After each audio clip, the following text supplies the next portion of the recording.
ಎಲ್ರಿಗೂ ನಮಸ್ಕಾರ. ವಿಷಯ ಏನಪ್ಪ ಅಂತ ಹೇಳಿದ್ರೆ, ಈಗ ನಾಳೆ ಬೆಳಿಗ್ಗೆ ಟ್ರೆಕ್ಕಿಂಗ್ ಹೋಗ್ಬೇಕು ಅಂತೇಳಿ ಪ್ಲ್ಯಾನ್ ಮಾಡಿದ್ದೀವಿ. ನನ್ನ ಬೈಕ್ಗೆ ಇನ್ನೂ ನಾನು ಮೊಬೈಲ್ ಹೋಲ್ಡ್ರ್ ಹಾಕಿರಲಿಲ್ಲ. ಸೊ ಇವತ್ತು ಬ್ಲಿಂಕಿಟಲ್ಲಿ ಆರ್ಡರ್ ಮಾಡಿಬಿಟ್ಟು ಮೊಬೈಲ್ ಹೋಲ್ಡರ್ ತರಿಸಿ ಫಿಟ್ ಮಾಡ್ತಾಯಿದ್ದೀನಿ. ಟೈಮ್ ಬಂದು ಅರೌಂಡ್ 11:30 ಆಗಿದೆ. ಈಗ 3:30ಗೆ ಇಲ್ಲಿಂದ ಹೊರಡ್ಬೇಕು ನಾನು. ಸೊ ನೋಡಿ ನೀವು, ಈಗ ಒಂದು ಹಳೆ ಸ್ಪೇರ್ ಮೊಬೈಲ್ ಇತ್ತು, ಸೊ ಅದಕ್ಕೆ ಹೋಲ್ಡ್ರ್ ಹಾಕಿದ್ದೀನಿ. ನೋಡ್ಬೋದು, ನನಗೆ ಇನ್ನೂ ಒಳಗಡೆನೂ ಹೋಗಿಲ್ಲ. ಸೊ ಹೆಲ್ಮೆಟ್ ಕೂಡ ಇಲ್ಲೇ ಇದೆ, ಬ್ಯಾಗ್ ಕೂಡ ಇಲ್ಲೇ ಇದೆ. ಫಸ್ಟಿಗೆ ಫಿಟ್ ಮಾಡಿಬಿಟ್ಟು ಈಗ ಮೇಲ್ಗಡೆ ಹೋಗ್ತಾಯಿದ್ದೀನಿ. ಈಗ ನಾಳೆ ಬೆಳಿಗ್ಗೆ ಒಂದು 3:30ಗೆ ಎದ್ಬಿಟ್ಟು ಇಲ್ಲಿಂದ ಹೊರಡಬೇಕು. ನೋಡೋಣ ಹೆಂಗಿರುತ್ತೆ. ಈಗ ತುಂಬ ದಿನ ಆಗಿತ್ತು ನಾನು ಟ್ರೆಕ್ಕಿಂಗೆಲ್ಲ ಹೋಗಿ. ಈಗ ಆಲ್ಮೋಸ್ಟ್ ಒಂದು 2 ಮಂತ್ಸ್ ಆದಮೇಲೆ ಟ್ರೆಕ್ಕಿಂಗ್ ಹೋಗ್ತಾಯಿದ್ದೀನಿ ಅನಿಸುತ್ತೆ. ನೋಡೋಣ ಹೆಂಗಿರುತ್ತೆ, ಯಾವ ಥರ ಎಕ್ಸ್ಪೀರಿಯನ್ಸ್ ಇರುತ್ತೆ ಅಂತ ಹೇಳಿ. ಚಳಿಗಾಲ ಬೇರೆ ಸ್ಟಾರ್ಟ್ ಆಗಿದೆ, ಯಾವ ಥರ ಇರುತ್ತೆ ಅಂತ ಗೊತ್ತಿಲ್ಲ. ನೋಡೋಣ, ಬೆಳಿಗ್ಗೆ ಸಿಗೋಣ.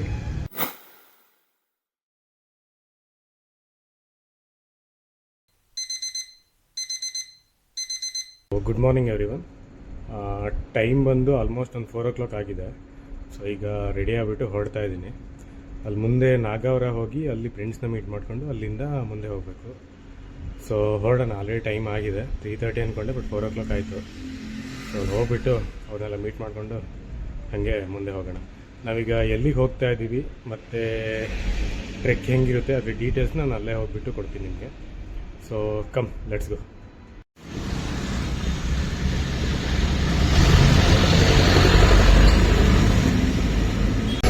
ಪಿ ಜಿಯಿಂದ ಹೊರಟು ಬಂದೆ. ನಾಗಾವರ ಹತ್ರ ಯಾವುದೋ ಒಂದು ಲೊಕೇಶನ್ ಕೊಟ್ಟಿದ್ರು.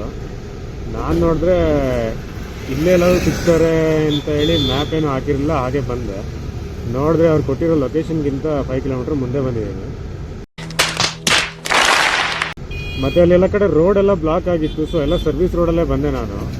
ಅವರು ಎಲ್ಲಿ ನಿಂತ್ಕೊಂಡಿದ್ರು ಅಂತ ಗೊತ್ತಾಗಿಲ್ಲ. ಸೊ ಈಗ ಬರ್ತಾ ಇದ್ದಾರಂತ ಹಿಂದ್ಗಡೆ ಇದ್ದಾರೆ. ಈಗ ಬಂದ ಮೇಲೆ ಹೊರಡ್ಬೇಕು ಈಗ ಇಲ್ಲಿಂದ.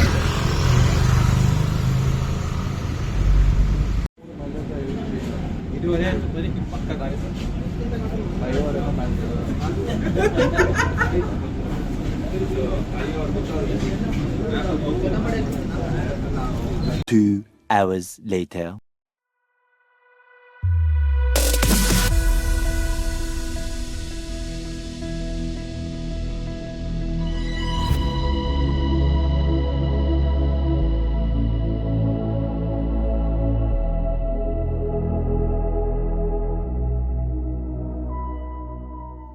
ಇಲ್ಲಿಂದ ರೋಡ್ ನೋಡ್ಬೋದು ನೀವು, ಫುಲ್ ಆಫ್ ರೋಡಿಂಗ್ ಇದೆ.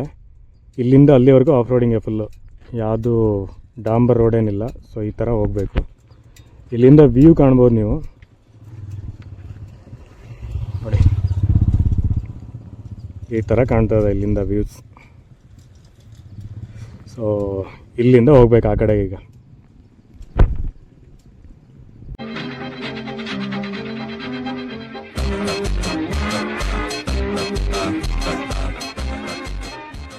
ಇಲ್ಲಿ ಬೈಕ್ ಪಾರ್ಕಿಂಗು ಮತ್ತು ಕಾರ್ ಪಾರ್ಕಿಂಗ್ ಎಲ್ಲ ಜಾಗ ಇದೆ. ನೀವು ಬೈಕನ್ನೆಲ್ಲ ಇಲ್ಲೇ ಪಾರ್ಕ್ ಮಾಡ್ಬೋದು. ನೆಕ್ಸ್ಟು ಇಲ್ಲಿ ಪಾರ್ಕ್ ಮಾಡಿಬಿಟ್ಟು ಇಲ್ಲಿಂದ ಟೆಕ್ದು ಸ್ಟಾರ್ಟ್ ಪಾಯಿಂಟು. ಸೊ ಇಲ್ಲಿಂದ ಮೇಲ್ಗಡೆ ಹತ್ಕೊಂಡು ಹೋಗ್ಬೇಕು. ಸೊ ಇದು ಮೇಲ್ ಕಾಣ್ತಾ ಇದೆಯಲ್ಲ, ಇದೇ ಬೆಟ್ಟ, ಇದನ್ನ ಹತ್ತಬೇಕೀಗ. ಈಗ ನಮ್ಮ ಟ್ರೆಕ್ನ ಸ್ಟಾರ್ಟ್ ಮಾಡ್ತಾ ಇದ್ದೀವಿ. ಬನ್ನಿ ಹೋಗ್ಬರೋಣ. ಯಾವ ಥರ ಇರುತ್ತೆ, ಹೆಂಗಿರುತ್ತೆ ಅಂತೇಳಿ ಮೇಲ್ಗಡೆ ಹೋಗಿ ತೋರಿಸ್ತೀನಿ ನಿಮಗೆ.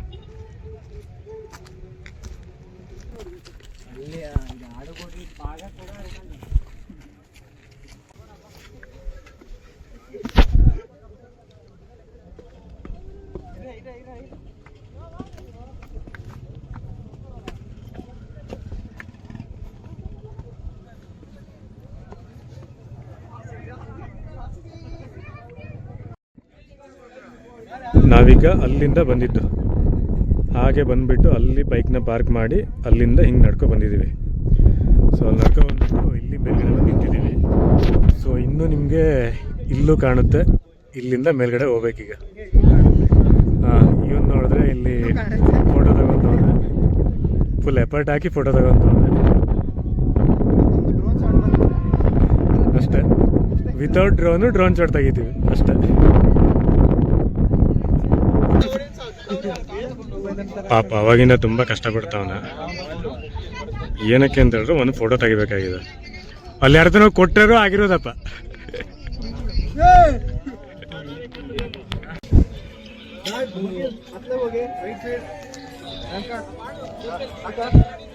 ಸಾಕ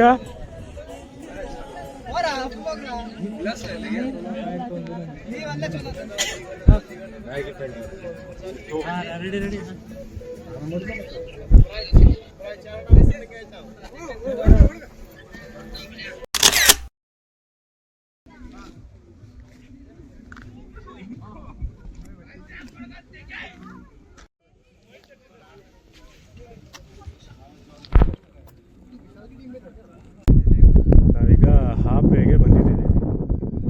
ಆಲ್ಮೋಸ್ಟ್ ಒಂದು 15 ನಿಮಿಷ ಆಯಿತು. ಸೊ ಇಲ್ಲಿಂದ ವಿ ಥರ ಕಾಣ್ತಾ ಇದೆ ನೋಡಿ. ಸೊ ಇಲ್ಲೊಂದು ಚಿಕ್ಕದು ದೇವಸ್ಥಾನ ಕಾಣ್ತಾ ಇದೆ. ಅಲ್ಲೇ ನಾವು ಬೈಕೆಲ್ಲ ಪಾರ್ಕ್ ಮಾಡಿದ್ದು. ಅಲ್ಲಿಂದ ಮೇಲ್ಗಡೆ ಹತ್ಕೊಂಡು ಬಂದಿದ್ದೀವಿ. ಇನ್ನೂ ಮೇಲ್ಗಡೆ ಇದೆ, ಇನ್ನೂ ಅರ್ಧ ಇದೆ ಅನಿಸುತ್ತೆ. ಸೊ ಅಲ್ಲಿ ಮೇಲ್ಗಡೆ ಹೋಗ್ಬಿಟ್ಟು ನೋಡಬೇಕು ಯಾವ ಥರ ಕಾಣುತ್ತೆ ವ್ಯೂ ಅಂತೇಳಿ. ಸೊ ಬನ್ನಿ ಮೇಲ್ಗಡೆ ಹೋಗ್ತೀವಿ.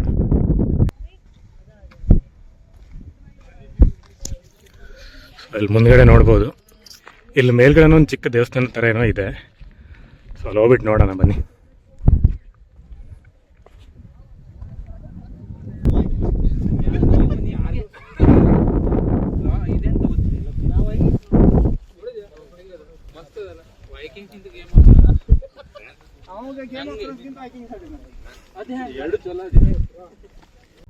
ಸೊ ನಾವೀಗ ಲೊಕೇಶನ್ ಹತ್ರ ಬಂದು ರೀಚ್ ಆಗಿದ್ದೀವಿ. ನಾವಿವತ್ತು ಟ್ರೆಕ್ಕಿಂಗ್ ಮಾಡೋದಕ್ಕೆ ಬಂದಿರುವಂಥ ಲೊಕೇಶನ್ ಹೆಸರು ಬಂದು ಅಂಬಾಜಿ ದುರ್ಗ ಅಂತೇಳಿ. ಇದು ಚಿಕ್ಕಬಳ್ಳಾಪುರ ಡಿಸ್ಟಿಕ್ ಹತ್ರ ಬರುತ್ತೆ. ಈ ಕೈವಾರ ಬೆಟ್ಟ ಇದೆಯಲ್ಲ, ಕೈವಾರ ಬೆಟ್ಟ ಹತ್ರನೇ ಆಗುತ್ತೆ ಇದು. ಲೊಕೇಶನ್ ಮಾತ್ರ ಕ್ರೇಜಿಯಾಗಿದೆ. ಜಾಲಹಳ್ಳಿ ಕ್ರಾಸಿಂದ ಅರೌಂಡ್ ಒಂದು 88 ಕಿಲೋಮೀಟ್ರ್ ಆಗುತ್ತೆ. ಅಲ್ಲಿಂದ ಇಲ್ಲಿವರೆಗೂ ಫುಲ್ ಫಾಗೇ ಇತ್ತು ರೋಡಲ್ಲಿ. ಸೊ ಬೇಗ ಏನು ಬರೋದಕ್ಕಾಗಿಲ್ಲ. ಸನ್ರೈಸ್ ಮಿಸ್ ಆಯಿತು ನಮಗೆ, ಬಟ್ ಪರವಾಗಿಲ್ಲ. ಲೊಕೇಶನಲ್ಲಿ ಫಾಗ್ ಮಾತ್ರ ಸಖತ್ತಾಗಿದೆ. ಆಲ್ರೆಡಿ ನಾನು ಟೈಮ್ ಲ್ಯಾಪ್ಸ್ ಹಾಕಿದ್ದೀನಿ, ಆಮೇಲೆ ನೋಡ್ಬೋದು ನೀವು. ಲೊಕೇಶನ್ ಕ್ರೇಜಿಯಾಗಿದೆ. ಲೊಕೇಶನ್ ಬಗ್ಗೆ ಒಂದು ಮಾತೇ ಇಲ್ಲ. ನೋಡ್ಬೋದು ಇಲ್ಲೂ ಆಲ್ಮೋಸ್ಟ್ ನಿಮಗೆ ಫಾಗ್ ಎಲ್ಲ ಕಾಣುತ್ತೆ.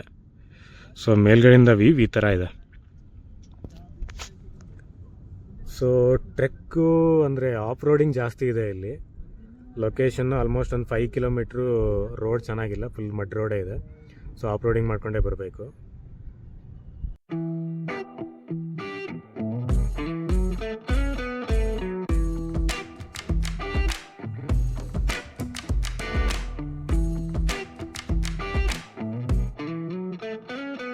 I'm feeling it.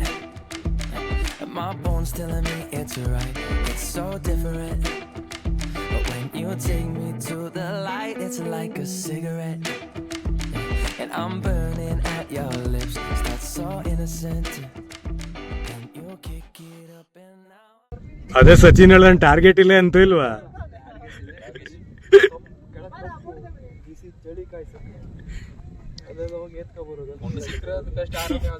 ಎಂತ ಲೈಫ್ ಅಲ್ಲ.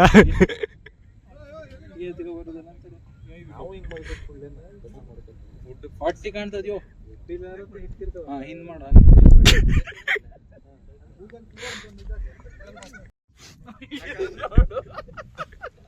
ಮಸ್ತ್ ಬಂದದೆ ಎಂತ ಫೋಟೋ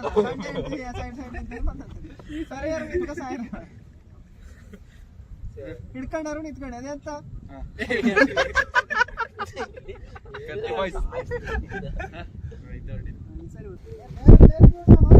ತಗೊಂಡಿನ ಟೈಮ್ ಲಾಸ್ ತಗೊಂಡ್ಯಾ? ಫಾಗ್ ಮಾತ್ರ ಮಸ್ತ್ ಅದ ಮಾರ.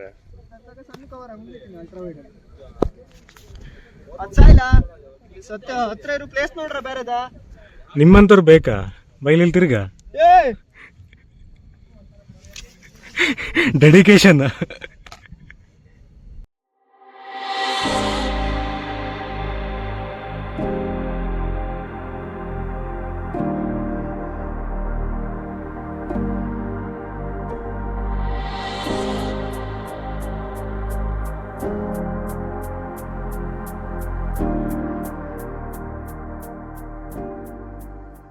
ಆನ್ ದಿ ವೇ ಬರ್ತಾ ಫಾಗ್ ಮಾತ್ರ ಸಖತ್ತಾಗಿತ್ತು. ಯಾವ ಲೆವೆಲ್ಗಿತ್ತು ಅಂತ ಹೇಳಿದ್ರೆ, ಹೆಲ್ಮೆಟನ್ನು ಹಿಂಗೆ ಮಾಡಿದ್ರೆ ಫುಲ್ಲು ನೀರು ಬೀಳ್ತಾಯಿತ್ತು, ಆ ಲೆವೆಲ್ಗೆ ಫಾಗ್ ಇತ್ತು. ಕ್ರೇಜಿ. ರೋಡ್ ಮಾತ್ರ ಸಖತ್ತಾಗಿದೆ. ಆಫ್ ರೋಡಿಂಗ್ಗೆ ಮಾಡಿಸಿರುವಂಥ ಜಾಗ. ಮತ್ತು ಟ್ರೆಕ್ ಕೂಡ ಅಷ್ಟೊಂದೇನು ಡಿಫಿಕಲ್ಟಾಗಿ ಏನಿಲ್ಲ, ನಾರ್ಮಲ್ ಬಿಗಿನರ್ ಲೆವೆಲ್ಲು ಟ್ರೆಕ್ ಇದೆ. ಜಾಸ್ತಿ ಇಲ್ಲ, ಆಲ್ಮೋಸ್ಟ್ ಒಂದು 2 ಕಿಲೋಮೀಟ್ರ್ ಇದೆ ಅನಿಸುತ್ತೆ. ಸೊ ಆರಾಮಾಗಿ ಬಿಗಿನರ್ಸ್ ಕೂಡ ಟ್ರೆಕ್ ಮಾಡ್ಕೊಂಡು ಬರ್ಬೋದು. ನಾನು ಟ್ರೆಕ್ ಮಾಡಿ ಆಲ್ಮೋಸ್ಟ್ ಒಂದು 3-4 ಮಂತ್ಸ್ ಆಗಿತ್ತು. ಫುಲ್ಲು ಎಲ್ಲ ವಯಸ್ಸಾಗ್ಬಿಡ್ತು ಅಂದ್ಬಿಡ್ತು, ಆ ಲೆವೆಲ್ಗೆ ಆಗ್ಬಿಟ್ಟಿದ್ದೀನಿ. ಸೊ ಇನ್ಮೇಲಿಂದ ನೀಟಾಗಿ ಟ್ರೆಕ್ ಮಾಡಬೇಕು, ಇಲ್ಲ ಸ್ವಲ್ಪ ಎಕ್ಸಸೈಸ್ ಮಾಡಬೇಕು ಅಂತ ಅಂದ್ಕೊಂಡಿದ್ದೀನಿ. ನೋಡೋಣ ಏನಾಗುತ್ತೆ ಅಂತೇಳಿ. ಇನ್ನೊಂದು ಇಂಟ್ರೆಸ್ಟಿಂಗ್ ಏನಂತ ಹೇಳಿದ್ರೆ, ಇಲ್ಲಿ ಒಂದು ಬಾವಿ ಥರ ಇದೆ. ಬಟ್ ಇದು ಬಾವಿನ ಅಥವಾ ನೀರು ಸ್ಟೋರ್ ಮಾಡೋದಕ್ಕೆ ಇಟ್ಟಿರೋದ ಏನು ಅಂತ ಗೊತ್ತಿಲ್ಲ. ಯಾರಿಗಾದ್ರು ಗೊತ್ತಿದ್ರೆ ಕಮೆಂಟ್ ಮಾಡಿ. ಸೊ ಇದನ್ನು ಯಾವ ಥರ ಎಕ್ಸಸ್ ಮಾಡ್ತಾರೆ ಅಂತಲೂ ಗೊತ್ತಿಲ್ಲ. ನೋಡ್ಬೋದು ನೀವಿಲ್ಲಿ.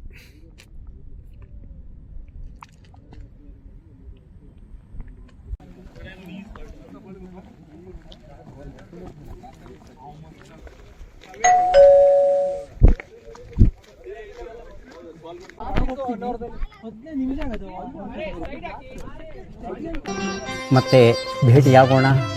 ನಮಸ್ಕಾರ.